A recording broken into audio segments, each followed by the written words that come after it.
जय द्वारकाधीश। तो आज टॉपिक है माँ काली के संदेश, माँ काली के मैसेजेस। ओके, तो हम कनेक्ट करने वाले हैं डिवाइन से, देखते हैं माँ काली से हमें कुछ मैसेजेस मिलते हैं क्या।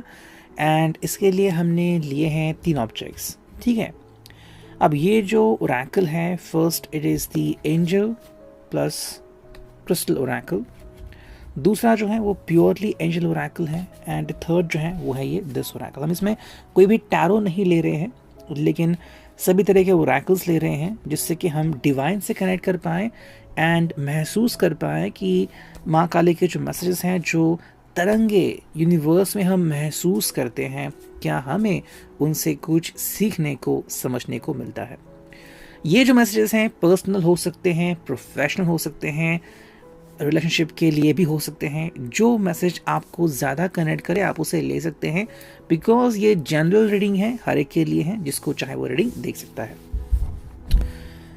सबसे पहले करते हैं हम ध्यान माँ काली का एंड शुरुआत करते हैं रीडिंग के लिए।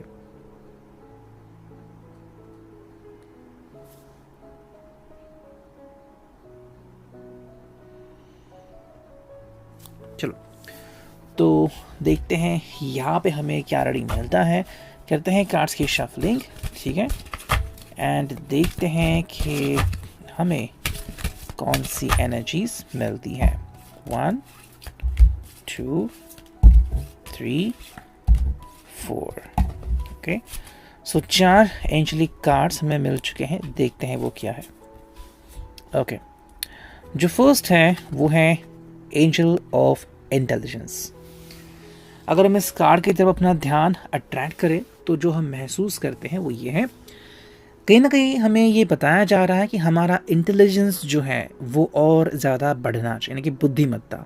ठीक है, हो सकता है कि आप में से कुछ लोग जो है या फिर हम सभी लोग शायद अपनी जितनी इंटेलिजेंस है, जितनी हमारी बुद्धि है, जितना आईक्यू है, वो यूज़ नहीं कर रहे हैं। या फिर हो सकता है कि किसी भी एरे गहरे पे हमने ट्रस्ट कर लिया है और अब वो हमारे लिए एक बहुत बड़ा इशू बन सकता है। यहाँ पे हमें इंटेलिजेंस के पीछे भागने की ज़रूरत है।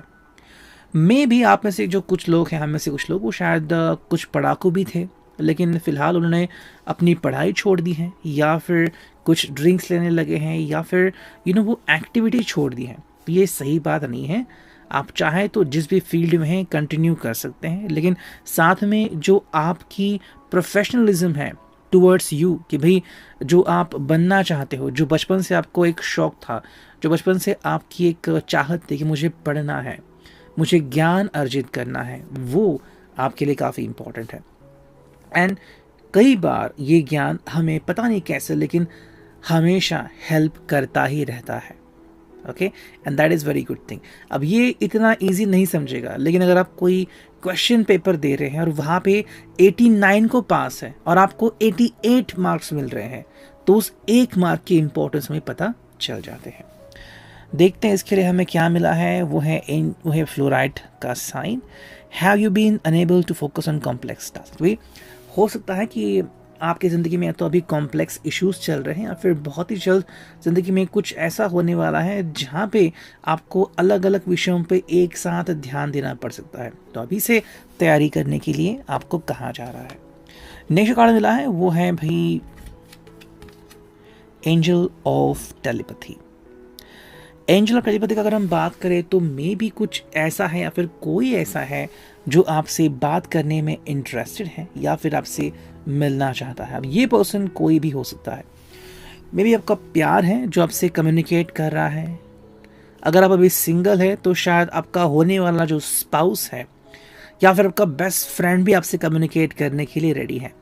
अगर अलग तरीके से देखें तो जो आपके दुश्मन हैं, जो एनिमी हैं, वो भी आपसे कम्युनिकेट कर रहे हैं। और अगर आपको अचानक से डर लग रहा है, या फिर महसूस हो रहा है कि कुछ तो अलग हो रहा है जो मेरे कंट्रोल में नहीं है, तो आपके लिए एक वार्निंग साइन भी मिल रही है। आपको एक वार्निंग साइन लेके आगे बढ़नी है। एंड अगर आप इसके ऊपर वर्क करते हैं तो बहुत कुछ आप हासिल कर सकते हैं। अगर हम इसे इंट्यूशन से जोड़ते हैं, अगर मैं अपना पर्सनल अकीदा सामने रखूँ, तो हो सकता है कि जैसे कि अंडरस्टैंड करने के लिए कई बार लगता है कि नहीं भाई मुझे इस रोड से जाना नहीं है, ट्रैफिक मिलेगा या फिर कुछ तो हुआ रहेगा, बट मैं जब उसे नहीं फॉलो करता, देखता हूँ भाई रोड पे पहले से एक्सीडेंट है, रोड पे जैम लगा है, मुझे यहाँ पे आने की ज़रूरत ही नहीं थी, लेकिन मैं वहाँ से जाके अटक जाता हूँ। तो ऐसे इंट्यूशंस हम सबको मिलते हैं, ऐसे हम अंदेशा लगाते हैं, हमें मिलते हैं, लेकिन जब हम इसको फॉलो नहीं करते तो फिर क्या उसका फ़ायदा, राइट। तो ये एक फ्यूचरिस्टिक बात है आपके लिए। जो कार्ड आ गया है वो है टेबुलर कार्ड। भाई do people listen when you speak, जब आप बात करते हो तो क्या लोग सुनते हैं, ये काफ़ी इंपॉर्टेंट है। तो लोगों के ऊपर आपकी छाप पड़ने के लिए हो सकता है कि आपको कुछ टेस्ट भी देने पड़ सकते हैं, और वो टेस्ट आपको अपने फ्यूचर में बहुत काम आने वाले हैं। अगला जो कार्ड हमें मिला है वो है भाई एंजल ऑफ लविंग रिलेशनशिप्स। जैसे हम ये बात करते हैं तो काफ़ी लोगों को लग सकता है कि भाई ये प्यार के बारे में है, या आपके फैमिली के बारे में, आपके दोस्तों के बारे में भी हो सकता है, या फिर आपके फेवरेट टीचर के बारे में, कि मे बी आपका जो रिश्ता है बहुत ही बढ़िया है, लेकिन अगर आप ज़्यादा मेहनत नहीं कर रहे हो अपने रिश्ते पे, यानी कि अगर आप मान लो एक आपके बहुत फेवरेट टीचर हैं और वो आपसे उम्मीद कर रहे हैं कि आप टॉप करेंगे, या फिर आप यूपीएससी क्रॉस करके भाई आप आईपीएस बनेंगे, आईएएस बनेंगे, बहुत बड़ी बात है, लेकिन ये अचीवमेंट करने के लिए आपको बहुत ज़्यादा मेहनत करनी पड़ेगी, खुद को ट्रेन करना पड़ेगा।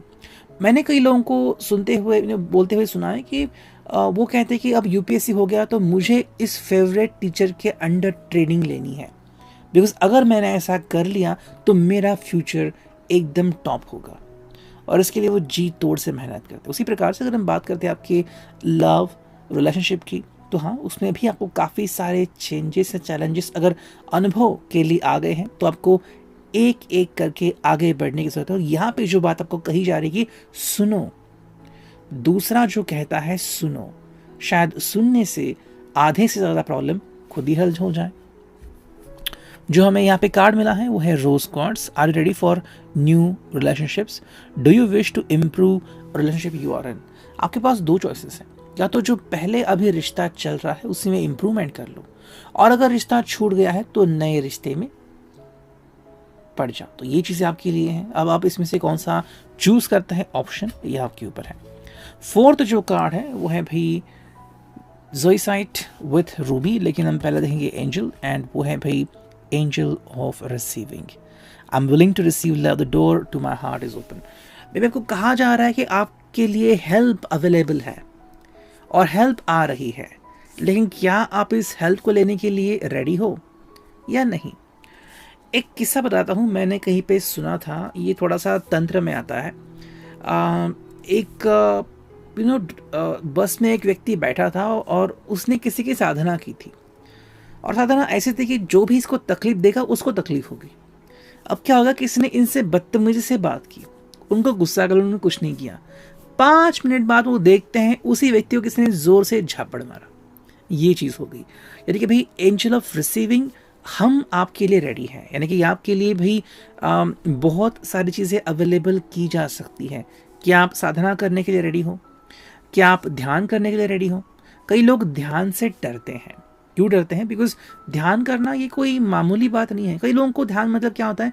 प्लेन एनवायरनमेंट, ना उन्हें कोई ख्याल आता है, ना उन्हें कोई गाना सुनाई देता है, ना उन्हें कुछ दिखता है, वो बस शांत रहते हैं। ये भी बढ़िया बात है, लेकिन कई बार हम ध्यान में अपने भगवान को भी मिल सकते हैं, और वो बहुत बड़ी बात होती है।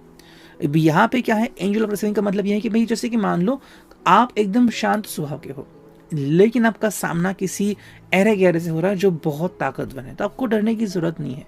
अगर आपने इनका हाथ थाम लिया तो सोल्यूशन यूं ही निकल आएगा। जो कार्ड मिला है हमें यहाँ पे, do you joyously give but are unable to receive. कई बार हम देते तो बहुत हैं लेकिन लेते कुछ नहीं है। आपने से कई लोग देखे होंगे कि जो डोनेशन बहुत करते हैं, प्यार बहुत बांटते, लेकिन खुद प्यार नहीं लेते, उनकी ज़िंदगी में मायूसी छाती है फिर। तो यहाँ पे आपको संदेश ये मिल रहा है कि अपने लिए भी अपना हार्ट ओपन करो, और जल्द ही जो सही है आपके लिए हो जाएगा। अब देखते हैं एंजल आंसर्स से हमें क्या रीडिंग मिलती है। हमने पहले ही कनेक्शन बना लिया है, सो लेट्स सी। करते हैं कार्ड्स की शफलिंग एंड चुनते हैं कुछ कार्ड। ठीक है, वाओ, कार्ड्स तो उछल गए लेकिन आए नहीं, हम मैन्युअली ही शफल करेंगे। चलो देखते हैं। 1 2 3 एंड 4। 4 ही कार्ड हमने लिए हैं, तो 4 कार्ड ही विश्लेषण देखते हैं। ठीक है, जो प्रथम कार्ड है वो है रिकंसिडर। ये आपकी लाग है, मतलब ये एक चॉइस आपको दी गई है। अगर किसी भी चीज में आप अटक चुके हैं या फिर आप कोई चीज करने का प्रयास करने वाले हैं, दोबारा सोचिए। ठीक है, ये एक संदेश है। अब जिसके लिए भी ऐसी परिस्थिति है और जिसके लिए भी ये संदेश एप्लीकेबल होगा, वो इसे जरूर सुन सकता है। कई बार ऐसा होता है कि हम कोई चीज गड़बड़ाहट में करना चाहते हैं, जैसे कि मान लो आपको कहीं पे पहुंचना है, गड़बड़ाहट में अपनी गाड़ी के डॉक्यूमेंट्स नहीं लिए, आपको पता चला 10 मिनट बाद, आपने कहा कि कोई बात नहीं, बाद में फाइन बैठता है। ये तो मैंने छोटी सी बात बताई। कई बार जब आप छोटा सा डिसीजन लेते हैं, उससे कई बड़े डिसीजन फॉर्म होते हैं और ये काफ़ी इंपॉर्टेंट है। सो रिकंसिडर कीजिए अपना हर एक ऑप्शन। दूसरा जो कार्ड है आपके लिए वो है यस। यस का मतलब है, देखो, अगर आपको लग रहा है कि कोई चीज़ आपको बुला रही है और उसमें आपको अपना फ्यूचर दिख रहा है और आप उसमें खुश भी है, तो ऐसी जो चीज़ आपके लिए सही हो सकती है और अगर ईश्वर को भी वो मान्य है, तो ऐसी चीज़ें खुद आपके सामने आ सकती हैं। जैसे कि मान लेते हैं कोई रिश्ता है, आप शायद पहले किसी रिश्ते में थे, वो टूट गया, बाद में रिश्ते नहीं चले, अब आप रिश्ते ढूंढ रहे हैं, कोई मैट्रिमोनियल रिश्ता आ गया और आपको लग रहा है कि मे बी आप दोनों का रिश्ता काफ़ी कमाल का हो सकता है। अगर दोनों तरफ से हाँ है तो क्या प्रॉब्लम है? तो जहाँ पे पॉजिटिव आंसर मिलेगा वो आपके लिए हाँ हो सकता है। तो जो कार्ड है वो है लेट गो। लेट गो का मतलब क्या है कि भाई ऐसी जो भी चीज़ है जो आपको तकलीफ देती है या फिर दिल में घर करके बैठ गई है, उसको लेट गो करो।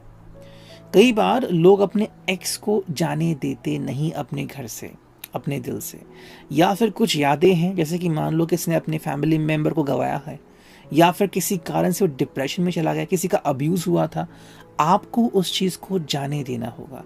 आपके लिए आज और आने वाला कल बेहद इम्पॉर्टेंट है। जो गुजर गया उसको जाने दो। जो फोर्थ कार्ड आपको मिला है वो है परफेक्ट टाइमिंग। यूनिवर्स आपके लिए वो सब करने को तैयार है जो आपके लिए काफ़ी इंपॉर्टेंट है। एंड अगर माँ काली का साथ मिले तो रोकने वाला कौन है, किस में इतनी हिम्मत है। इसलिए परफेक्ट टाइमिंग जब होगी, कोई इस घटना को रोक नहीं सकेगा जो आपके लिए स्पेशली प्लान की गई है। Positive think. तो आपको वेट करने की ज़रूरत है। फाइनली देखते हैं हमें इस ओरेकल से क्या रीडिंग मिलती है। करते हैं कार्ड्स की शफलिंग एंड चुनते हैं सिर्फ 2 से 4 कार्ड्स। चलो 1 2 3 एंड 4। ओके, तो 4 कार्ड आ चुके हैं। देखते हैं क्या है रीडिंग। जो पहला कार्ड है डिसर्नमेंट, ट्रस्टिंग योर प्लान। सबसे पहली बात जो है कि भाई आपको ऐसी जो भी चीज़ें हैं जो आपका ध्यान भटका सकती हैं, उनसे दूर जाना है। ठीक है, ये पहली बात है। फॉर एग्जांपल मान लीजिए आपका ऑफिस का पहला दिन है एंड आपको इस ऑफिस में ग्रो करना है और यूं ही दोस्तों के फ्रेंड्स आ रहे हो, प्रैंक कॉल कर रहे हैं, ये नहीं चलेगा। Seriousness is seriousness. लेकिन हम तब ये नहीं मानते। अब उदाहरण बदलते हैं। मान लीजिए आप एक ऑर्थोपेडिक डॉक्टर है और कोई इमरजेंसी है। ऐसी हालत में आपको ऑपरेशन करना है, क्या आप किसी और का ख्याल करेंगे? क्यों नहीं करेंगे? वही तो वो बात है। आपको कहा गया कि आपके प्लान के ऊपर ट्रस्ट कीजिए और सिर्फ ट्रस्ट नहीं करना है, उसके ऊपर वर्क भी करना है। दूसरा जो कार्ड हमें मिला है वो है highest good, I am a conduit. भाई आपके लिए काफ़ी इंपॉर्टेंट है कि वो सारी शक्ति की धारणा आपके भीतर ही होनी चाहिए। ठीक है, जैसे कि कुआं है, वो बहुत सारा पानी जो है जमा करके रख लेता है, आपको बिल्कुल वैसे ही करना है। बहुत सारा ज्ञान का भंडार, बहुत सारी इंफॉर्मेशन, बहुत सारा प्यार आपको जल्द ही मिलने वाला, लेकिन उसके लिए आपको ताकतवर होने की ज़रूरत है। एंड ये काफ़ी महत्वपूर्ण है। तीसरा जो कार्ड हमें मिला है वो है इंट्यूशन, गॉड फाइंड्स अ वे। भाई ये जैसे मैंने पहले भी कहा था, हमें एक मैसेज मिला था, दोबारा ये मैसेज हमें मिल चुका है, जो कि है इंट्यूशन। अपने इंट्यूशन के ऊपर विश्वास करो। ठीक है, ये इंट्यूशन काफ़ी इंपॉर्टेंट है, इसको जाने मत दो। भगवान पता नहीं किस किस तरीके से आपकी हेल्प करने के लिए बिल्कुल रेडी बैठे हैं। और जो फोर्थ कार्ड है वो है वर्दी, I know my own worth. अगर आप अपने ऊपर विश्वास नहीं कर रहे हैं तो बदलो इस चीज़ को। खुद के ऊपर विश्वास करना स्टार्ट कर लो, बिकॉज जैसे ही आप वो करेंगे वैसे ही आपके ज़िंदगी में अच्छी चीज़ें शुरू होना शुरू हो जाएगी। ये था आज का reading. I hope it will resonate.